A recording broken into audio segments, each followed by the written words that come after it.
واجب الاحترام عزیزان گرامی، چھوٹا سا گاؤں ہے جسے پنڈ یا چک کہتے ہیں.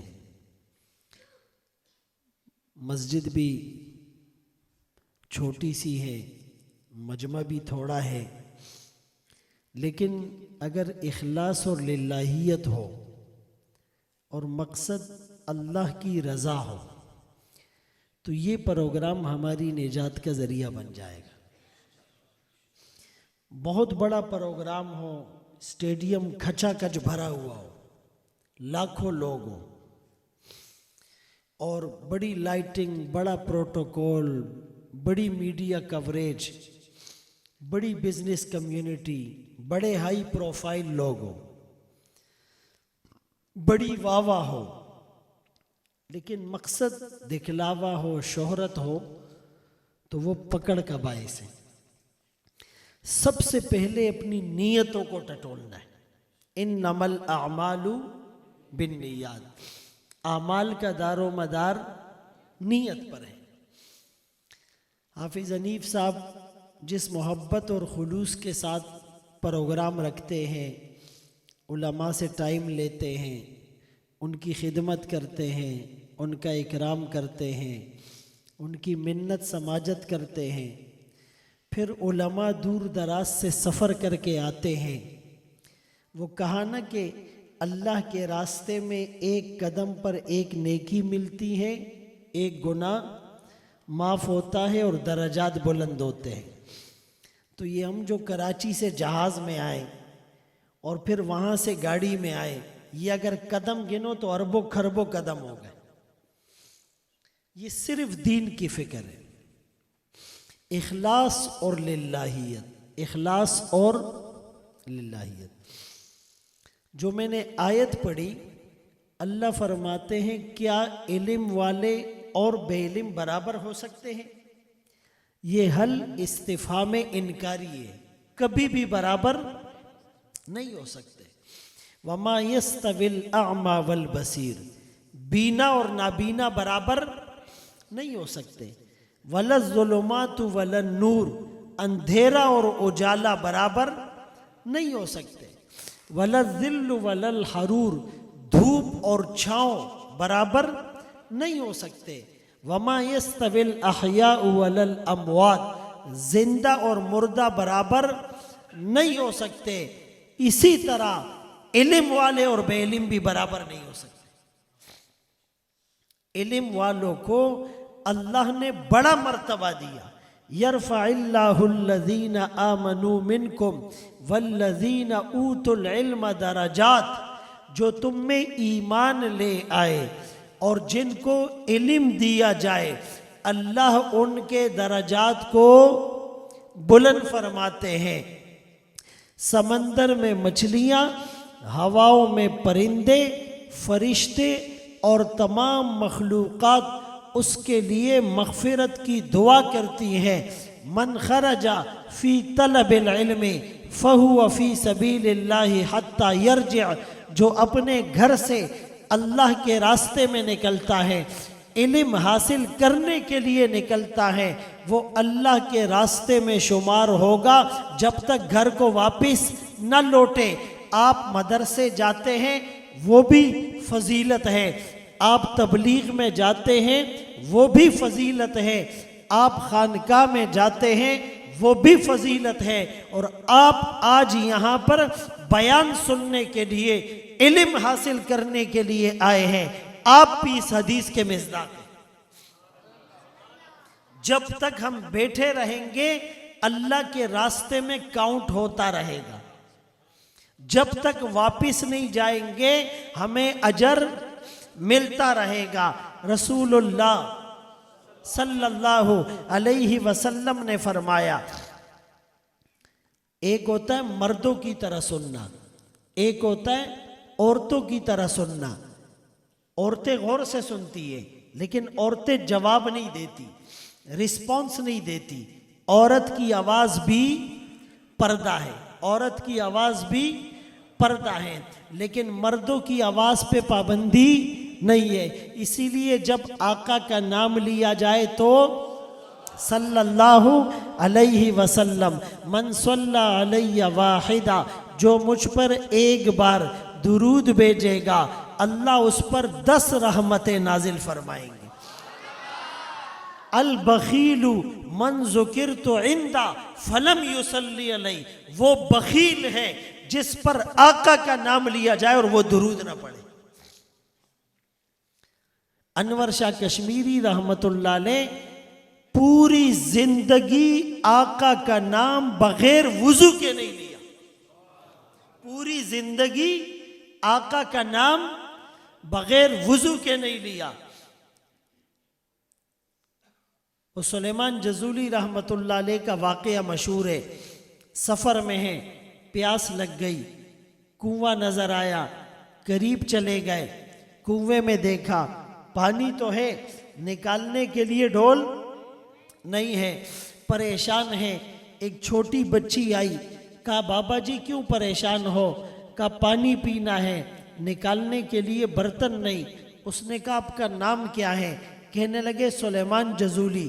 اس نے نام سن رکھا تھا، کہنے لگی اتنے بڑے ولی بنے پھرتے ہو، اتنا چھوٹا سا کام نہیں ہوتا، مجھے تو ایک درود آتا ہے، جب وہ درود پڑھتی ہوں بغیر اسباب کے کام ہو جاتے ہیں۔ بڑے پریشان ہوئے، اور اتنے میں اس بچی نے دل ہی دل میں وہ درود پڑھا اور پھونک ماری، پانی اوپر آ گیا، پانی اوپر آ گیا۔ وہ کتابوں میں لکھا ہے، حضرت آمنہ فرماتی ہیں جب آقا میرے پیٹ میں تھے میں امید سے تھی، میں حمل سے تھی، جب میں کنویں کے قریب آتی تو پانی خود بخود اوپر آ جاتا۔ تو اب جب درود پڑھا پانی اوپر آ گیا۔ اس بچی کو کہا تمہیں چھوڑوں گا نہیں جب تک درود نہیں بتاؤ گی۔ وہ کہنے لگی اللہم صلی علی سیدنا محمد وعلی آل سیدنا محمد صلاۃ دائمۃ مقبولۃ تؤدی بہا عنا حقہ العظیم۔ فرمایا جو یہ درود پڑھے گا یقین کے ساتھ پڑھے گا، بغیر اسباب کے اس کے کام ہو جائیں گے۔ تو جب آقا کا نام آئے گا تو سب کیا پڑھیں گے؟ صلی اللہ علیہ وسلم۔ تو رسول اللہ صلی اللہ علیہ وسلم نے فرمایا کہ کن عالما، یا عالم بنو، او متعلما، یا طالب علم بنو، او من اعوانہما، وفی روایت او معاونا لہما، یا ان کی مدد کرنے والے بنو، ان کے ساتھ تعاون کرنے والے بنو، ولا تکن رابعا، چوتھی کیٹیگری میں نہیں جانا، ہلاک ہو جاؤ گے۔ اب دیکھو یا تو ہم عالم بن جائے، عالم نہیں بن سکے متعلم تو بن سکتے ہیں۔ اس وقت آپ اگر اس نیت سے آئے ہو ہم قرآن کی آیات کو سنیں گے، نبی کی احادیث کو سنیں گے، مسائل کو سیکھیں گے، اپنے عقیدے کو توحید کے مطابق بنائیں گے۔ آپ اس وقت طالب علم بھی ہیں، اور اس پروگرام کو سجانے میں اور منعقد کرنے میں اور انتظام میں اور انصرام میں اگر کسی نے بھاگ دوڑ کی، خرچہ کیا ہے، وہ معاونت کرنے والا بھی بن گیا۔ الحمدللہ اس حدیث کے بھی ہم مصداق ہیں۔ استحضار کے ساتھ پروگرام میں آنا یہ اصل ہے۔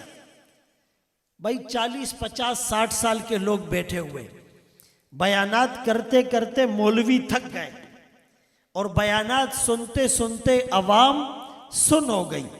محرم میں پروگرام، ربیع الاول میں پروگرام، شب معراج میں پروگرام، شب برات میں پروگرام، رمضان میں پروگرام، اعتکاف میں پروگرام، ختم بخاری میں پروگرام، تکمیل حفظ قرآن کریم میں پروگرام، اجتماع میں بیان، جمعے میں بیان، کانفرنس میں بیان، حج کے موقع پر خطبے، قرآن کا درس، تعلیم میں بیٹھنا، گشتوں میں چلنا، خانقاہوں میں اللہ اللہ کی ضربیں لگانا۔ 50 60 سال ہو گئے بیانات سنتے سنتے، لیکن چھاپ نظر نہیں آ رہی، سٹگما نظر نہیں آ رہا، سر پر امامہ نہیں آیا۔ چہرے پر داڑھی نہیں آئی، عورت کے چہرے پر پردہ نہیں آیا، گھر سے ٹی وی نہیں نکالا، ڈرامے ہم نے نہیں چھوڑے، فلموں سے باز نہیں آئے، سنت کے مطابق شادی کرنے کو کوئی تیار نہیں۔ ابو بکر، عمر، عثمان، علی ایسے پاکیزہ نام رکھ کر لوگ شرابیں پیتے ہیں، فاطمہ، سمیہ، عائشہ جیسے پاکیزہ نام رکھ کر عورتیں بے پردگی کرتی ہیں۔ ارے اقبال نے کہا ایک مسلمان نوجوان کو، فیشنیبل کو، جو دین سے غافل ہے، کھڑا کر دو ایک کافر کے ساتھ۔ آپ دونوں کو پہلے سے نہیں جانتے، آپ دونوں میں فرق کر سکتے ہو؟ بال ایک جیسے، چہرہ ایک جیسا، لباس ایک جیسا۔ آپ ایک مسلمان فیشنیبل ماڈرن لڑکی کو ایک کافرہ لڑکی کے ساتھ کھڑا کر دو، پہلے سے آپ دونوں کو نہیں جانتے، آپ فرق کر سکتے ہو؟ محلے میں دو شادیاں، ایک مسلمان کے گھر، ایک ہندو کے گھر، ہم دونوں کو پہلے سے نہیں جانتے، کوئی شادی دیکھ کر فرق کر سکتا ہے؟ اقبال نے کہا شور ہے ہو گئے دنیا سے مسلمان نابود۔ ہم یہ کہتے ہیں تھے بھی کہیں مسلم موجود، وضع میں تم ہو نصارہ تو تمدن میں ہنود، یہ مسلمان ہے جنہیں دیکھ کے شرما یہود۔ اسی لیے جب تک علم نہیں آئے گا اور اس کے لیے نیت کو صحیح نہیں کریں گے، عمل کی توفیق نہیں ملے گی۔ حسن بصری رحمت اللہ علیہ فرمایا کرتے تھے کہ عمل کو شروع کرنے سے پہلے اپنی نیت کو ٹٹولو، یہ میں کس کے لیے کر رہا ہوں، بیان کس لیے کر رہا ہوں، بیان سننے کیوں آ رہا ہوں، حج پر کیوں جا رہا ہوں، تبلیغ میں کیوں جا رہا ہوں، جہاد کیوں کر رہا ہوں، صدقہ اور خیرات کیوں کر رہا ہوں، میری نیت کیا ہے؟ اور عمل شروع کرنے کے درمیان میں بھی اپنے آپ کو، دل کو ٹٹولے، کوئی نیت میں فرق تو نہیں آیا، اور عمل کے بعد بھی اپنی نیت کو جانچے، اس میں کوئی تبدیلی تو نہیں آئی۔ تو عرض کرنے کا مقصد یہ ہے کہ ہم علم حاصل کریں، ہم علم حاصل کریں، اور علم کس کو کہتے ہیں؟ قرآن اور حدیث کا علم۔ قرآن اور، آپ ڈاکٹر بھی بنے، آپ انجینئر بھی بنے، آپ سائنٹسٹ بھی بنے، آپ پی ایچ ڈی بھی کریں، آپ بیوروکریٹس بھی بنے، منع نہیں ہے۔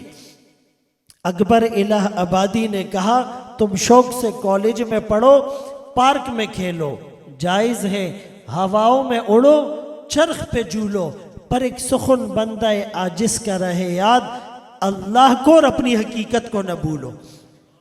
آپ ڈاکٹر بن گئے لیکن جنازے کی نماز نہیں آتی، آپ انجینئر بن گئے لیکن دعائے قنوت آپ کو نہیں آتی، آپ نے بی بی اے اور ایم بی اے کر لیا، بزنس ایڈمنسٹریشن میں ماسٹر کر لیا، ڈگری آپ کو مل گئی، لیکن آپ کو حلال حرام کا پتہ نہیں، مسنون دعائیں آپ کو نہیں آتی، آپ دنیا والوں کی نظر میں ہائیلی کوالیفائڈ اور ہائیلی ایجوکیٹڈ ہوں گے، لیکن اللہ کی نظر میں آپ جاہل ہیں۔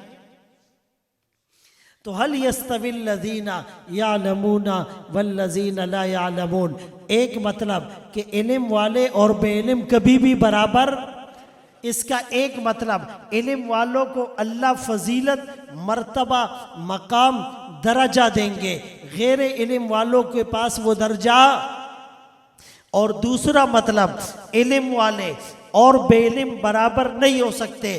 کیا مطلب؟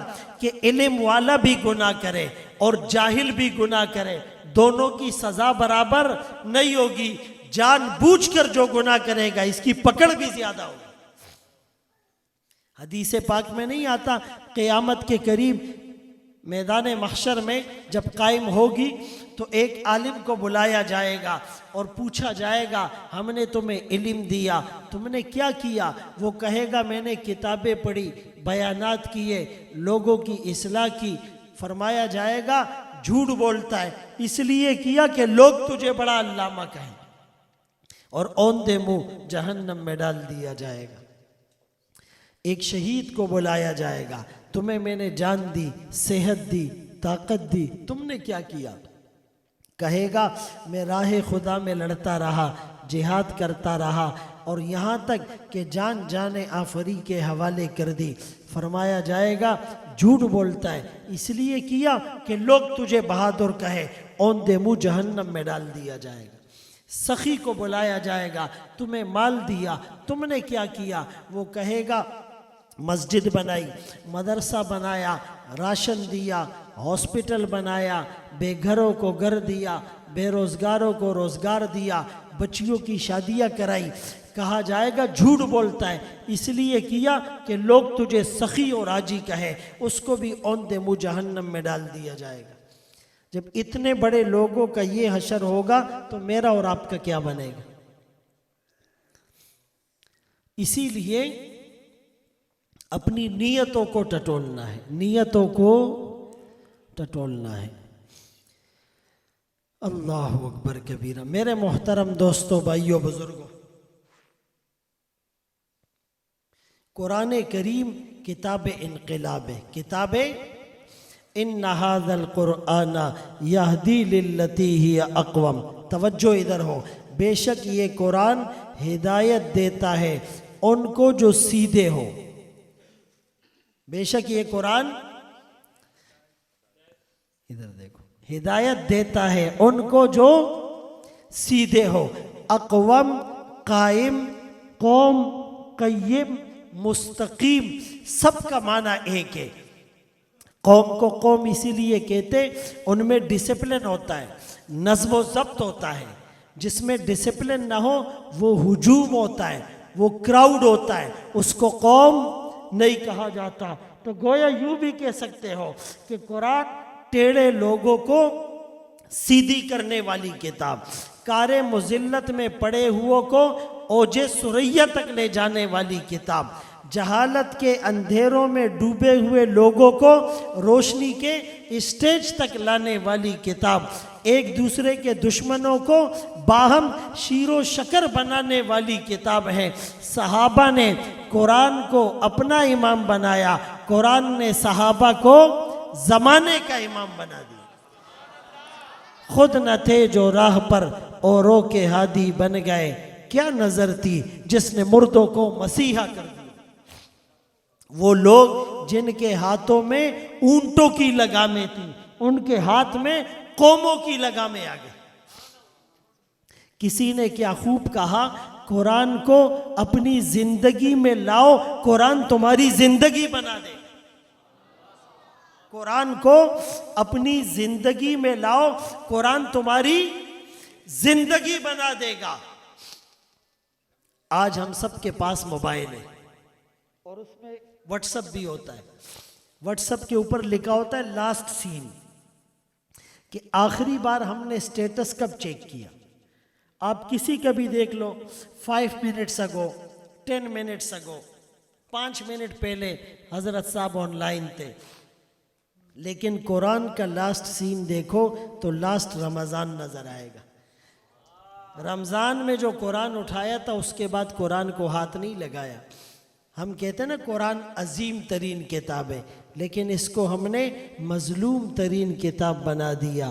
آج ہمارے پاس اسکول جانے کے لیے وقت ہے، کالج جانے کے لیے وقت ہے، یونیورسٹی جانے کے لیے وقت ہے، اخبار پڑھنے کے لیے وقت ہے، ناول اور ڈائجسٹ دیکھنے کے لیے وقت ہے، ڈرامہ اور فلم دیکھنے کے لیے وقت ہے، میچ کھیلنے اور دیکھنے کے لیے وقت ہے، فٹ پاتھ پر ہوٹل پر گپ شپ لگانے کے لیے وقت ہے، کھیتی باڑی اور دکان کے لیے وقت ہے، شادیاں اٹینڈ کرنے کے لیے وقت ہے۔ اگر وقت نہیں اللہ کی عظیم کتاب کو پڑھنے، سننے، سمجھنے کے لیے ہمارے پاس وقت نہیں۔ قرآن فریاد کرتا ہے، طاقوں میں سجایا جاتا ہوں، آنکھوں سے لگایا جاتا ہوں، دھو دھو کے پلایا جاتا ہوں، تعویذ بنایا جاتا ہوں، جزدان حریر و ریشم کے اور پھول ستارے چاندی کے، پھر عطر کی بارش ہوتی ہے، خوشبو میں بسایا جاتا ہوں جب قول و قسم لینے کے لیے تکرار کی نوبت آتی ہے، پھر میری ضرورت پڑتی ہے ہاتھوں میں اٹھایا جاتا ہوں۔ یہ مجھ سے عقیدت کے دعوے قانون پہ راضی غیروں کے ایسے بھی رسوا کرتے ہیں، ایسے بھی ستایا جاتا ہوں۔ کس بزم میں میرا ذکر نہیں، کس عرس میں میری دھوم نہیں، پھر بھی اکیلا رہتا ہوں، مجھ سا بھی کوئی مظلوم نہیں۔ اللہ کی کتاب یہ ہمارے پاس مہمان ہے۔ کیا ہے؟ آپ کے گھر کوئی مہمان آئے اور آپ اس کا استقبال نہ کرو تو مہمان خوش ہوگا ناراض ہوگا؟ بولے، ناراض ہوگا۔ تو یہ قرآن یہ اللہ کی طرف سے مہمان ہے، ہم نے اس کا اکرام نہیں کیا، یہ مہمان ناراض ہو گیا، یہ قیامت کے دن ہمارے خلاف گواہی دے گا۔ القرآن حجت لک او علیک، قرآن یا تمہارے لیے لڑے گا یا تمہارے خلاف جھگڑے گا۔ اور اللہ کے رسول صلی اللہ علیہ وسلم جو 63 سال امت کے لیے روتے رہے، ہم نے اس آقا سے بے وفائی کی۔ 63 سال آقا امت کے لیے روتے رہے۔ میدان محشر ہوگا، زمین تانبے کی ہوگی، سورج سوا نیزے کے فاصلے پر ہوگا، انبیاء، اولیاء، اتقیاء، اصفیاء سب پہ لرزہ طاری ہوگا، انسانیت بے لباس گناہوں کے پسینے میں ڈوبی ہوئی ہوگی، ہر ایک نفسی نفسی کہے گا۔ اچانک ایک آواز اٹھے گی، امتی امتی۔ سب حیران ہو کر ادھر ادھر دیکھیں گے، آج کون ہے جو اپنے آپ کو نہیں مانگ رہا، امت کو مانگ رہا ہے؟ ایک ہستی ہے، سجدے میں پڑی ہے، آنکھوں سے آنسو جاری ہے، آواز بررائی ہوئی اور بدن پر کپ کپی تاری، امتی امتی۔ آقا یوں نہیں کہیں گے جاؤ میری نظروں سے دور ہو جاؤ، نہ تم نے مجھے دیکھا، نہ میرا گھر دیکھا، نہ میرے پیٹ پر بندھے ہوئے پتھر دیکھے، نہ شعب ابی طالب میں پتے چبانا دیکھا، نہ طائف میں پتھروں کی بارش میں قرآن سنانا دیکھا، نہ کربلا میں میری نسلوں کے نیزوں پر چڑھے ہوئے سر دیکھے، نہ احد میں چاند سے حسین چہرے کا زخمی ہونا دیکھا، موتی سے حسین دانت کا شہید ہونا دیکھا، نہ بلال کو تپتی ہوئی ریت پر لیٹا دیکھا، نہ خباب کو انگاروں پر جلتا دیکھا، نہ سمیہ کو دولخت ہوتا دیکھا، نہ زنیرہ کو آنکھوں کے تانے ملتے ہوئے دیکھا، نہ ابو فقیہ کی ٹوٹی ہوئی پسلیوں کو دیکھا، نہ ابن مسعود کو بھرے مجمع میں سورہ رحمان سناتے ہوئے دیکھا۔ تم نے کچھ بھی نہیں دیکھا، جاؤ میری نظروں سے دور ہو جاؤ۔ آقا یوں نہیں کہیں گے، آقا کہیں گے اللہ جیسے بھی ہے میرے امتی ہے، انہیں بخش دیجیے۔ تو کتنا اور اپنے آقا کو ناراض کریں گے؟ کل قیامت کے دن خدا نہ خواستہ آقا گواہی دے، یا ربی ان قومی اتخذوا هذا القرآن مہجورا، اے میرے رب میری اس قوم نے قرآن کو ترک کر دیا تھا۔ تو نیت کرتے ہیں قرآن کو پڑھنے کی؟ جنہوں نے قرآن نہیں پڑھا آج ہی نیت کرے، امام صاحب، مؤذن صاحب، قاری صاحب، حافظ صاحب سے وقت لیں، کسی بھی نماز کے بعد یا نماز سے پہلے 15 منٹ 20 منٹ آپ نے ایک ایک لفظ پڑھنا ہے، اور نیت یہ کرنی ہے کہ موت تک پڑھتا رہوں گا۔ اگر اس دوران آپ مر گئے، اللہ کی ذات سے امید ہے اللہ قرآن پڑھنے والوں میں سے اٹھائیں۔ اقبال نے کہا نا، وہ معزز تھے زمانے میں مسلمان ہو کر، ہم ذلیل و خوار ہوئے تارک قرآن ہو کر۔ جو قرآن کو چھوڑتا ہے اس کو 2 سزائیں ملتی ہے۔ کتنی؟ آخری بات کر رہا ہوں۔ ایک سزا یہ ملتی ہے فَإِنَّ لَهُ مَعِيشَةً ضَنْكَ، اس کی معیشت کو اللہ تنگ کر دیں گے۔ بینک بیلنس، پراپرٹی، جائیداد، زمینیں، کھیتیاں اور نوکر اور بھینسیں اور مویشی اور ڈگریاں اور پینشن، بہت کچھ ہوگا لیکن سکون نہیں ہوگا۔ کنٹینر پھنس گیا، چوری ہو گئی، ڈکیتی ہو گئی، آگ لگ گئی، آسمانی بجلی گر گئی، بیوی روٹ کے چلی گئی، اولاد نافرمان ہو گئی، رشتہ دار دشمن ہو گیا، بھائی بات نہیں کرتا، بہن نے مقدمہ دائر کر رکھا ہے، پڑوسی نے ناک میں دم کر رکھا ہے، رات کو نیند نہیں آتی، ٹینشن والی زندگی، وجہ کیا ہے؟ قرآن سے تعلق توڑا، اور قرآن کے ساتھ ظلم کر کے 100 تعویذ بھی لٹکا لو، کام نہیں بنے گا۔ اور آخرت میں وَنَحْشُرُهُ يَوْمَ الْقِيَامَةِ أَعْمَى، اللہ قیامت کے دن اندھا کر کے اٹھائیں گے، یہ کہے گا ربی لِمَ حَشَرْتَنِي أَعْمَى وَقَدْ كُنْتُ بَصِيرًا، دنیا میں تو مجھے سب نظر آتا، اللہ فرمائیں گے تو نے میری آیات کو بلا دیا، ہم نے تجھے بلا دیا۔ اللہ ہم سب کو ان باتوں پر عمل کی توفیق نصیب فرمائے، اور اللہ ہماری اس محفل کو ہم سب کی نجات کا ذریعہ بنائے۔ وآخر دعوانا